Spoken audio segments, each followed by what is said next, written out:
Hello and welcome to Up South. Good evening for all the big stories from the peninsula. Our top story this evening is from Bangalore, where Union Railways Minister D.V. Sadanand Gowda's son, Karthik Gowda, has been granted anticipatory bail by a sessions court in Bangalore. He was accused by an actress of marrying her but subsequently cheating on her by getting engaged to another girl. He was also accused of rape. The Bangalore police had issued summons to Karthik Gowda and he had therefore filed this bail plea in court. The actress's lawyer has now decided to approach the Karnataka High Court. We are disappointed actually.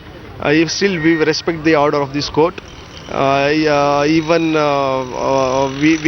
going to challenge this order before the High Court on Wednesday. Even we are going to take the same contention before the High Court because he is a highly influential person, so that he may destroy all the evidences.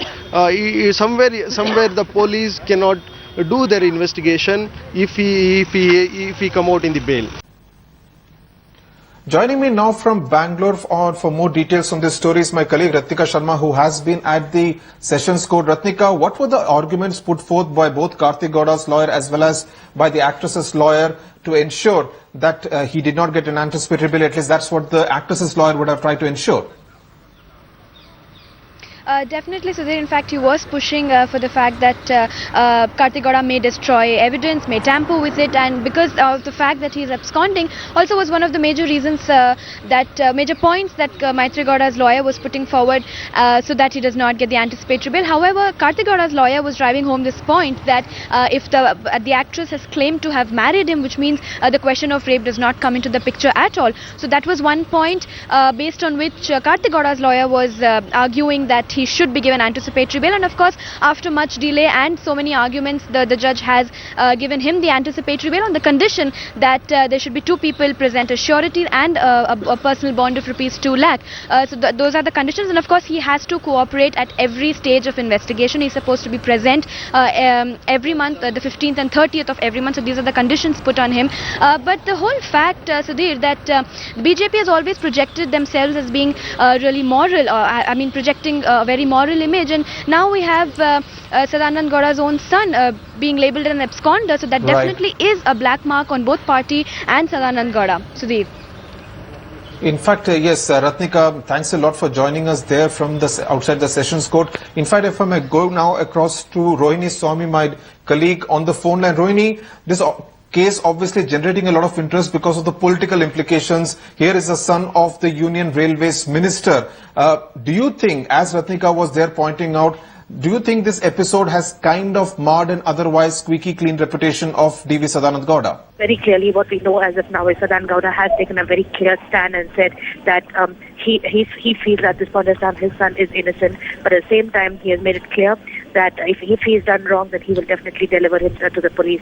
But as of now, know that the investigating agencies are also asking Karthik Gowda to come and record his statements. But yes, a squeaky clean image of Sadanand Gowda terribly affected right now, and we also know how the state government and the BJP has very clearly gone and asked for an explanation from Sadanand Gowda, who has made a stand clear, saying his son is a mature individual, he can do whatever he wants, but if he's found guilty, he'll definitely surrender him to the police. Right, Rohini, thanks a lot for joining us there on that story. Now, another big story that dominated the headlines from Bangalore today was that of the potency test that controversial godman Swami Nityananda had to undergo at Bangalore's Victoria Hospital. He was examined by a panel of 4 doctors and 2 attenders, and in fact dismissing the petition of the self-styled godman. The Supreme Court had asked him to undergo this potency test at this hospital in Bangalore. In fact, he was also supposed to undergo a voice test. That could not happen today. In fact, Nityananda has a huge ashram on the outskirts of Bangalore. Joining me now from Bangalore is Pratibha Raman. Pratibha takes us through the twists and turns in this very dramatic story. A lot of interest because of the circumstances in which Nityananda found himself in. He had gone off to Himachal Pradesh. He was arrested in 2010, and now this potency test. Well, Sudhir, in fact, potency was his statement of defense right from the beginning. But then once the court had ordered him to go ahead with the potency test, he had backed out initially, stating that he wouldn't be able to cooperate with this. He had even challenged this in the Supreme Court, but the Supreme Court had asked him to go ahead with this potency test. So the crucial test did happen today, and what was supposed to be just lasting for about four hours took at least about 10 hours today. In fact, at 7:45 is when Nityananda landed at the hospital, and it was a 10-hour ordeal, and reportedly he wasn't really cooperating with the team of doctors there in order to have this test done peacefully, in a peaceful sort of manner. It was supposed to be done in 3 stages. One would be the stimulation test, then the virility, and of course the blood test that would follow soon after that. And once this test was over, he was supposed to be taken to the Madiwala police station where the forensic experts would be there to conduct the voice test, but that unfortunately could not happen because Nityananda claimed to have been really very tired, and once the test was done, he was actually taken off on an ambulance today. Sudhir. Right. Pratibha, quickly, what are the reactions coming from Nityananda's ashram? Obviously, a lot of his devotees have been protesting that their guru is innocent. What are the reactions that you're getting from his ashram?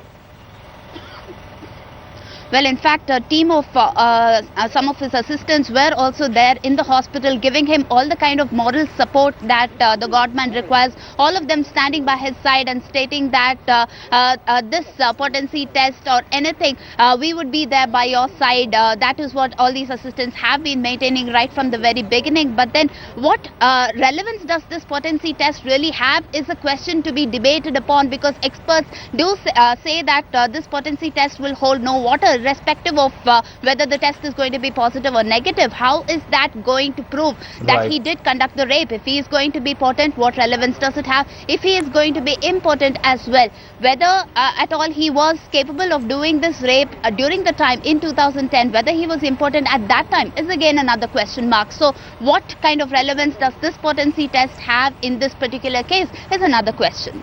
Right. Right. Thanks a lot, Pratibha Raman, for joining us with all those details from Bangalore. Now, the Kerala Hotels and Bar Owners Association has moved the Supreme Court, challenging the Kerala government's decision to close over 700 bars in the state. The Kerala government's decision, remember, is going to be effective from the 12th of September. And in their petition, the Bar Owners Association have said that the Kerala government's decision is arbitrary and discriminatory to certain sections of the liquor industry, and that the government did not give a proper hearing to the hotel and bar owners. Re-rolling this decision taken by the UDF. This government decision is final. At any cost, we are not going to reopen the bars which were functioning in Kerala. That is the final decision taken by the government. In fact, Onam is the season where the liquor sales touch a record high, and that may not have happened when the statistics actually come out. But yes, a lot of people, especially in the bar industry, not too happy with the decision of the Kerala government, which in that petition of theirs, which they have submitted to the Supreme Court, they have said it's extremely arbitrary and discriminatory and would actually put a lot of people who are working in the bar industry out of business, out of work, and that is something which they really want to point out in that petition to the Supreme Court. The date of hearing is not yet decided as to when it will actually come up for hearing. Joining me now is G. Sudhish, Secretary of the Kerala Bar Owners Association. Mr. Sudhish, how realistic are you that the Supreme Court would probably talk in a tone which is different from the Kerala High Court, which has not really been in your favor? Look, we have got no other alternative, isn't it? What other alternative do we have other than approaching the Supreme Court?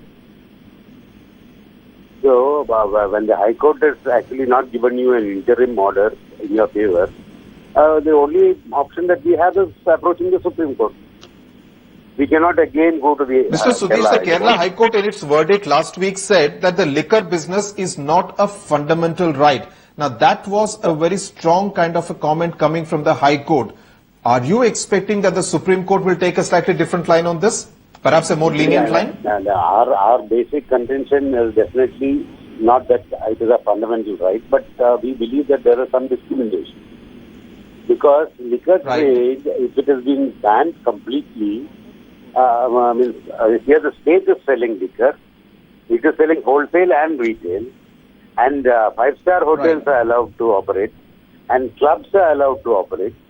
And you don't bring in prohibition only by curtailing a group which is in total making a sale of around 15 to 20% of the total sale.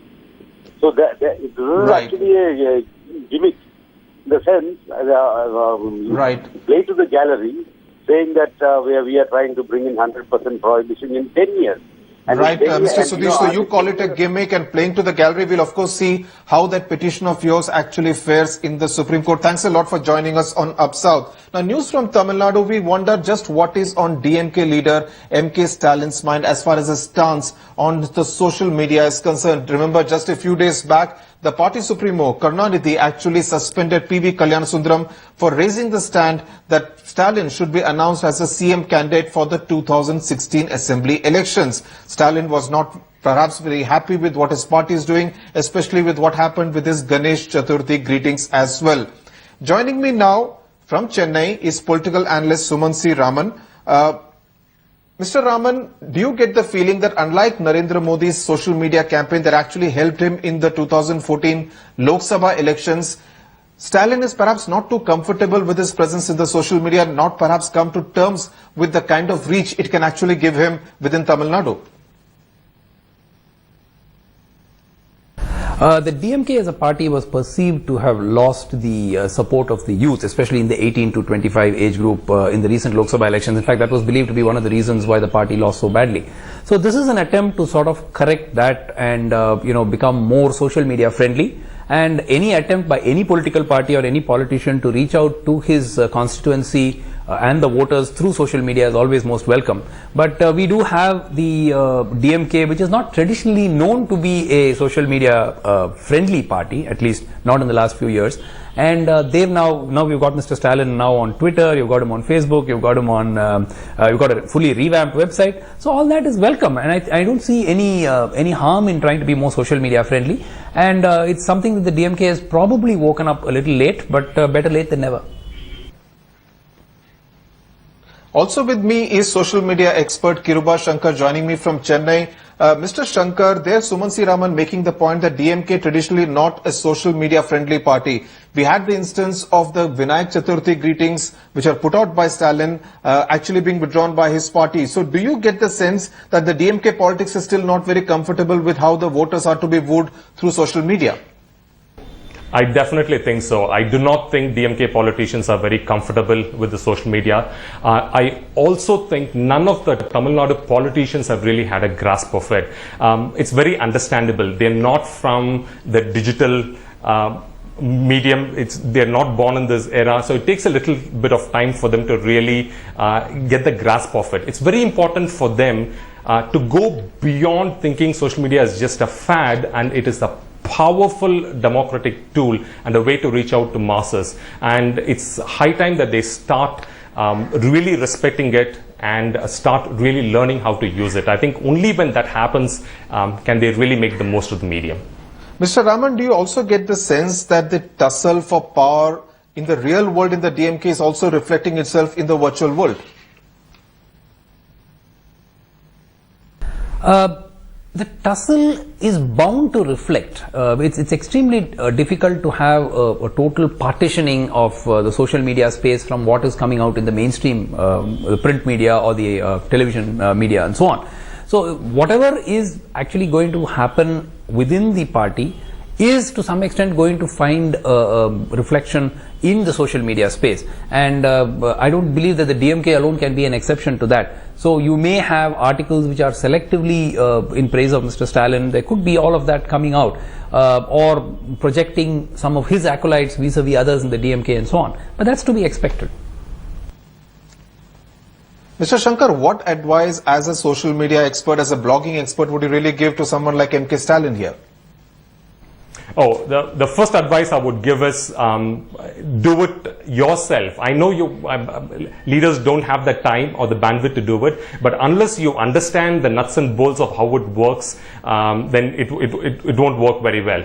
Second, it's quite all right to have a team, but that team should have dedicated responsibilities for digital, and we all know how important digital and social media is. So I think a dedicated team out there and a clear-cut training program for all the bigwigs in the party on social media. And these are the 3 suggestions that I would recommend. My colleague Shisha Reddy also joins me from Chennai for a perspective on this story. Shisha, when we were touring in the 2014 Lok Sabha elections through Tamil Nadu, most of us found that the first-time voters are finding it difficult to have a connect with the party which was being led by a 90-year-old. Do you sense that this social media presence will actually help the DMK bridge that gap if they do it effectively? Well, exactly. So that if they try and do it continuously, of course, it might make a difference because when you take the Twitter account of the DMK chief Karnanidhi, there are about like 27,400 followers, and while Stalin has more than 20,000 followers, so they have been constantly updating their updates and everything. But again, the connect is what matters at the end of it, because that is what they're aiming for in 2016 elections. That as Kriba Shankar clearly pointed out, it's a democratic tool that they need to realize that this is something really important to actually pull in a lot of young crowd, which is what they've been lacking for all these while. And if you have to recall this one incident where Karnanidhi had called for a grand meeting, and that's when he had launched an official Twitter and Facebook account. So that time itself, there were a lot of young voters who were in fact tweeting about it and of course discussing on this Facebook. So it's an absolutely important tool as far as 2016 elections are concerned, especially for a party like DMK who have faced such a debacle in the recent elections. Right. Shisha, thanks you very much. Also, thanks to Suman C. Raman and Kiruba Shankar for joining us for a perspective on this story from Tamil Nadu.